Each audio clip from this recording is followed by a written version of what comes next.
Hello, I'm going to talk about how to do the evaluation of audio samples for this study. So first, on this page, we have 6 audio samples. 1, 2, 3, 4, 5, 6. To listen to a sample, you press the play button. You can listen more than once if you need to. Next, you go to the speech evaluation form. So here, you'll put in your participant code, which will be 3 letters followed by 2 numbers. And this will be in the email I sent you earlier. Next, you will put in the speech sample code.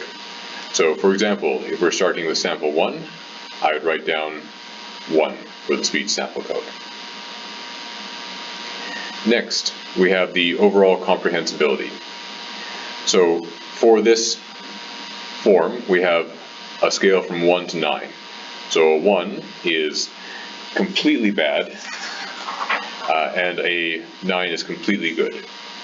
So, for example, for overall comprehensibility, a 1 would be you understood nothing, or you had to concentrate really hard to understand something.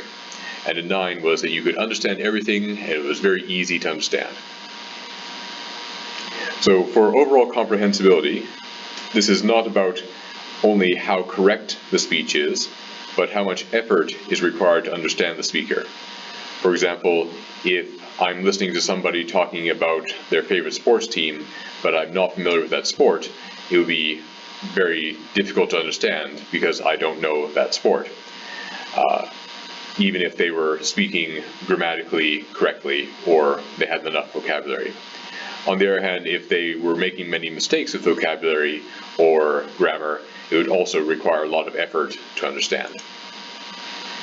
Next, fluency is how well a speaker can continue talking without pausing to remember grammar or vocabulary that they need. And coherence is how well a speaker can organize and present their ideas. So again, a 1 would be no communication possible, and a 9 means that they can continue to speak clearly and the ideas are presented in a logical fashion. Next, we have lexical resources. This is vocabulary. So this is if the speaker knows enough words to express themselves properly. So they should have a wide range of words, and they should be able to use those words and expressions accurately. For grammatical range and accuracy, grammatical range means that the speaker can use a mix of simple and complex sentences to express themselves. And accuracy means that they don't make grammatical mistakes. Next, we have segmental pronunciation. So this is, can the speaker produce individual sounds correctly? This is not about if they have an accent. They don't need to sound like a native speaker, but if the pronunciation of words causes difficulty understanding the speech, they would get a lower score. For example, if they say, I like to eat lice instead of I like to eat rice, that would be causing confusion because people don't like to eat small insects, they like to eat delicious grains. Next is chunking. So this is pausing at the appropriate times in a sentence. For example, you could say, I like to play with my dog, not I like to play with my dog. That would be kind of unnatural pauses. You also don't want to have no pauses or pauses after every word. Next, we have intonation and stress. So this is using your voice to show emotions or to emphasize important information for the listener. For example, I'm happy, or I'm happy. And also the stress should be on the correct point in the word. For example, I listen to records, not I listen to records. And finally, we have a question about the overall issues with the recording. What were the things that made it most difficult for you to understand what the person was saying?